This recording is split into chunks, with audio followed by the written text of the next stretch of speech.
नाज़रीन अस्सलाम वालेकुम। आप देख रहे हैं हाया जावेद के साथ वॉइस ऑफ कश्मीर और कश्मीर ऑनलाइन। हमारे साथ बैठे हुए खुर्शीद साहब पेरेंट्स एसोसिएशन के सरबराह है। आज दोबारा हमने इनको तकलीफ़ दी। तकलीफ़ इस वजह से कि जो एक बहरान दोबारा खड़ा हुआ था कि स्कूल बसेस जो है, एक तो वालिदैन ने ये शिकायत की थी कि बच्चों के लिए फ़राहम नहीं की जा रही है, और दूसरा एक बहुत बड़ा इशू ये था कि अपनी मर्ज़ी के मुताबिक स्कूलों में, प्राइवेट स्कूलों में, वहाँ की एडमिनिस्ट्रेशन ने स्कूल जो बस फ़ीस है उसमें इजाफ़ा किया था। हमारी पेरेंट्स एसोसिएशन की एक बहुत बड़ी कामयाबी हम कह सकते हैं, ये तब कामयाबी से हम किनार हुए जब ये मुमकिन हुआ कि एक मखसूस रकम जो है वो बढ़ा दी गई बस फीसों में। तो हम जानने की कोशिश करेंगे कि क्या कुछ सरकार ने किया और क्या वाकई उस पर इस बार अमल होगा, या प्राइवेट स्कूल अपनी मनमानी करते रहेंगे और जो ऑर्डर यहाँ पे सरकार ने अब इशू किया है क्या उस पर अमल पैरा हो जाएंगे प्राइवेट स्कूल। कुछ साहब आपका खैर मकदम करते हैं। हम वक्तन फ़वक्तन आपको तकलीफ़ देते हैं, लेकिन इस वजह से कि जो हमारे वालिदैन हैं उनमें तशवीश हमेशा पाई जाती है, बच्चों को तकलीफ़ होती है या पेरेंट्स पे कोई ऐसा बोझ डाला जाता है जिसकी वजह से वो परेशान हो जाते हैं। अब की बार जो स्कूल बसेस का इशू था और बस फीस में जो इजाफ़ा किया गया था अपनी मर्ज़ी के मुताबिक यहाँ के स्कूल एडमिनिस्ट्रेशन ने, तो क्या सरकार की जानिब से क्या अहकामात आए हैं? शुक्रिया। अस्सलाम वालेकुम। जैसा कि जावेद साहब आप जानते हैं कि 3 सालों के बाद स्कूल खुलने वाले थे और यूँ ही स्कूल खुल गए।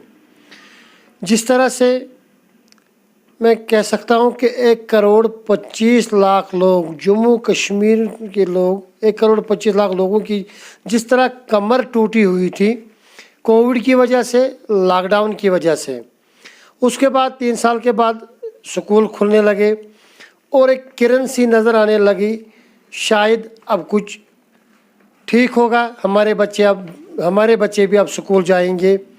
तो जो ही बच्चे स्कूल गए तो एक और बहरान का सामना पेरेंट्स को करना पड़ा जब प्राइवेट स्कूलों की तरफ से एक रेड कार्ड, एक लूट कार्ड जारी हुआ कि आप जो बस फी पे करते थे अक्टूबर 2019 में, उसके ऊपर 700 से लेके 800 रुपये चढ़ाए गए थे, इंक्रीज़ हुआ था बस फी।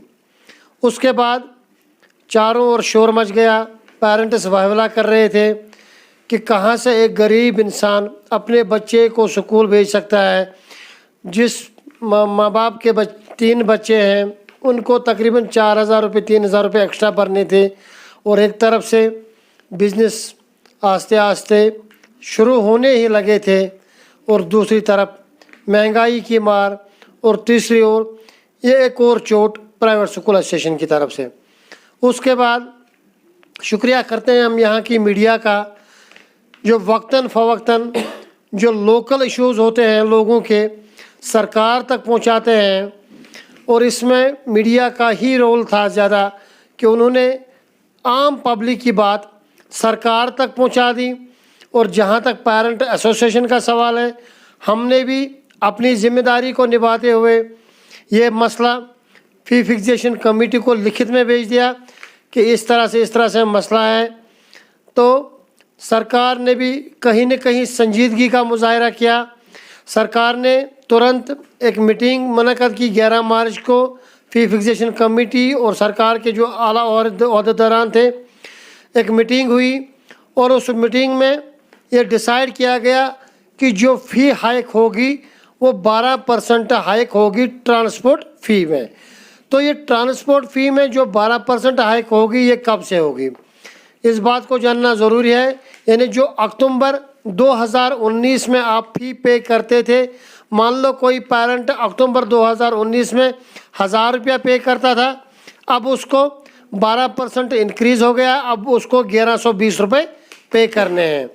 इसी तरह से जम्मू सूबे के अंदर फरवरी 2020 फरवरी 2020 के बाद ये एप्लीकेबल होगा।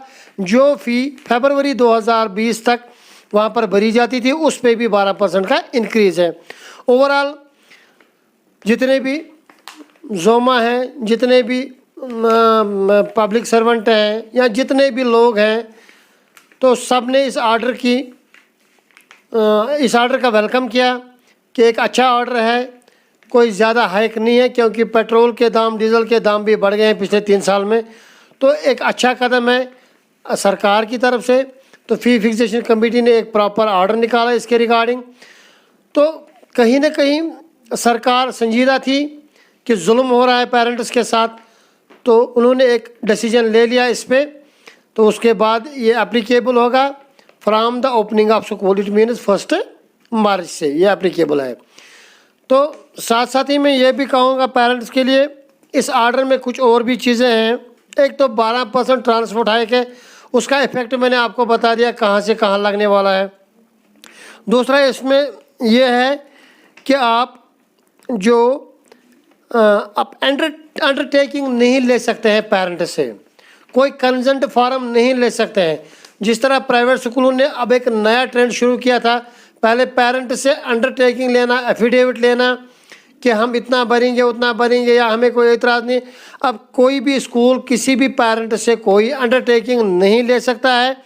और जो मांग थी, चाहे वो ट्यूशन फीस की है, चाहे वो एनुअल फीस की है, चाहे वो ट्रांसपोर्ट फीस की है, तो इसमें फी फिक्सेशन कमेटी का क्लियर आर्डर है कि मंथली ये आपको पे करना है, चाहे ट्रांसपोर्ट फीस है। एक गो में कोई भी स्कूल नहीं मांग सकता, ये आपको पे करना है मंथली। तो उसमें ये भी लिखा है the practice being illegal and shall not be allowed. तो अगर कोई मांगता है 1 गो में तो ये इलीगल है और ये अलाउड नहीं है। तो इसमें जो मैंने आपको डिटेल्स बता दिया। और दूसरा यही है, no school shall seek any type of undertaking from the parents students for advance payment of tuition fees, transport fees और any other fees. However parents are liberty to pay the fee monthly, यानी monthly आप parents भर सकते हैं, तो उसमें कोई issue नहीं है। और दूसरी बात, इसमें एक और चीज़ है जो अहम है, जो कोविड-19 पीरियड का जो ऑर्डर है, that means the charging of transport fee during COVID-19 shall be governed by the circular number 01 EDU of 2020। यानी वो उसी ऑर्डर पे कायम है, उस ऑर्डर में कोई चेंज नहीं हुआ है। वो ऑर्डर क्या था? उस ऑर्डर में ये था कि transport fee shall be decided later on, मतलब उसका बाद में देखा जाएगा। तो वो अभी तक उसी इल्तिवा में है, यानी कि कोई स्कूल लास्ट जो फ़ी है वो कोई फ़ी नहीं ले सकता है। फ़ी जो लेनी है वो मार्च से लेनी है, ऑर्डर में क्लियर लिखा हुआ है। तो इसमें अब कोई दो राय वाली बात नहीं है। उम्मीद करता हूँ कि स्कूल वाले भी इस पर अमल पैरा होंगे, तो इंशाल्लाह आइंदा कोई प्रॉब्लम नहीं होगी। खुर्शीद साहब, ये खुशाइंद बात है कि सरकार ने संजीदा नोटिस ले लिया। अगर इसी तरह सरकार संजीदा रही तो कोई मुश्किल काम नहीं है कि ये जो प्राइवेट स्कूल्स ने बिज़नेस खड़ा किया है इस पे रोक लगाई जाएगी और आम लोगों पे इसका असर बुरा नहीं पड़ेगा। हम आपको ये भी बता दें कि इससे पहले खुर्शीद साहब के साथ हमने एक प्रोग्राम किया था, उसमें कुछ स्कूल्स ने बच्चों से या पेरेंट्स से कंसल्ट लेना शुरू कर दिया था कि अगर आपके बच्चों को स्कूल बस में जाना है तो आप 1 साल का फ़ीस भर के रखिए। तो सरकार ने उसमें भी रिलैक्सेशन दी है कि कोई पेरेंट नहीं, उसे इंसिस्ट नहीं किया जाएगा कि वो एक ही बार पूरे साल का फ़ीस भरे।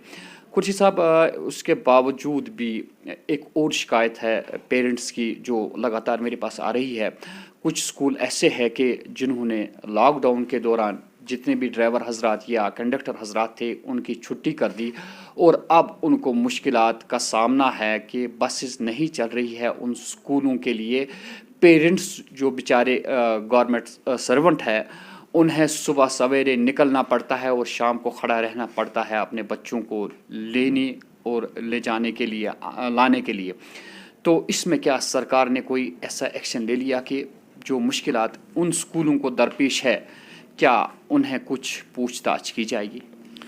देखिए, जो ड्राइवर कंडक्टर्स वगैरह का मामला है कि उन्होंने ड्राइवर कंडक्टर्स को निकाला हुआ है और उसके बावजूद भी ये पेरेंट से फीस मांगते हैं, पुराना फीस। एक तो इन्होंने ड्राइवर कंडक्टर्स को निकाला हुआ, दूसरा ऊपर से फीस मांगते हैं। तो जब इनको ये पूछते हैं कि आपने ड्राइवर कंडक्टर्स को क्यों निकाला है, तो ये इनका यही जवाब होता है कि हमारे पास पैसे नहीं थे।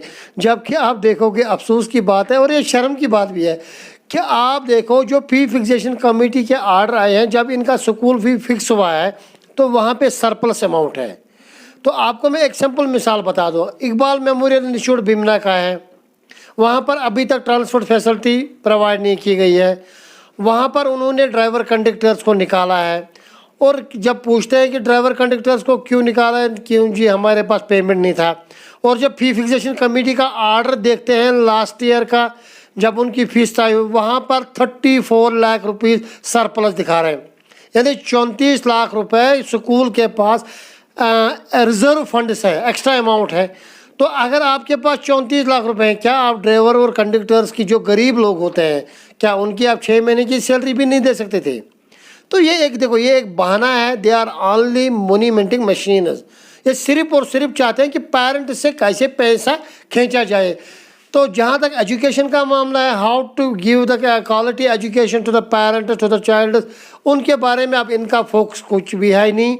ये एजुकेशन के बारे में अब सोचते नहीं है। अब इनका जब ये मतलब स्कूल का गेट खोलते हैं, मुझे ये लगता है कि इनके दिमाग में यही रहता है कि अब किस खिड़की से आज हम पैसे ले लेंगे। तो इनका यही है, सिर्फ और सिर्फ पैसा लेना। ये अब क्वालिटी एजुकेशन के ऊपर कोई ध्यान नहीं दे रहे हैं और आस्ते आस्ते स्कूल भी खस्ते हो रहे हैं। उसकी वजह यही है, ये सिर्फ और सिर्फ पैसे में लगे। हाँ, कुछ ये भी कह सकते हैं चंद स्कूल हैं जो अभी जिनकी रिज़ल्ट काफ़ी अच्छी आ रही है, तो जिनकी एजुकेशन काफ़ी अच्छी है, तो कुछ स्कूल हैं।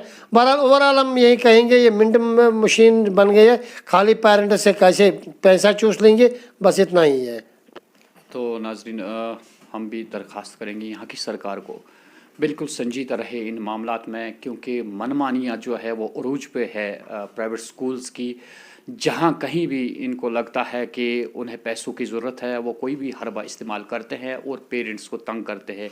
इकबाल मेमोरियल स्कूल से हमारी खुसूसी गुजारिश ये है कि वो बहानाबाजी ना करे। पेरेंट्स जो वहाँ पे सफ़र कर रहे हैं, मुकम्मल तौर पे हमें शिकायत आ रही है कि वहाँ के पेरेंट्स जो है काफ़ी परेशानी में मुलविस हो चुके हैं। अगर आपके पास इतना फ़ंड है तो क्या कर रहे हैं आप? एक तो आप ड्राइवरों के साथ नाइंसाफ़ी कर रहे हैं, उन्हें बाहर कर रहे हैं, और दूसरी जानिब पैसा होने के बावजूद भी आप कह रहे हैं कि उनकी तनख्वाहें बाकी है। फाइनली पेरेंट्स को सामना करना पड़ता है। हमारी सरकार से यही गुजारिश है कि वो इन चीज़ों का संजीदा नोटिस ले इन स्कूलों के ख़िलाफ़ जो अपनी मनमानी करते हैं। और हमारी पेरेंट्स से भी यही गुजारिश है कि अगर आपको कहीं भी लगता है कि जो बस फीस में इजाफा किया गया है, अगर 12% से ज़्यादा आपसे वसूल किया जा रहा है, तो आप किसी भी हालत में डायरेक्टर एजुकेशन से रब्ता कायम करें। अगर उनसे आप रब्ता नहीं कर पाए तो खुर्शीद साहब से आप डायरेक्ट रब्ता कायम करें, ताकि इन स्कूलों के ख़िलाफ़ ज़बरदस्ती एक्शन लिया जाए। खुर्शीद साहब, आपका बहुत बहुत शुक्रिया। शुक्रिया। तो नाजरीन, आप हमारे साथ हमेशा जुड़ते हैं और ऐसे प्रोग्राम्स में आप दिलचस्पी रखते हैं। हमारा भी फ़र्ज़ पड़ता है कि हम आप तक वो बातें पहुंचा दें जिनका आपको इल्म नहीं है। तो दीजिए अपने मेज़बान हाया जावेद को इजाज़त। अल्लाह निगहबान।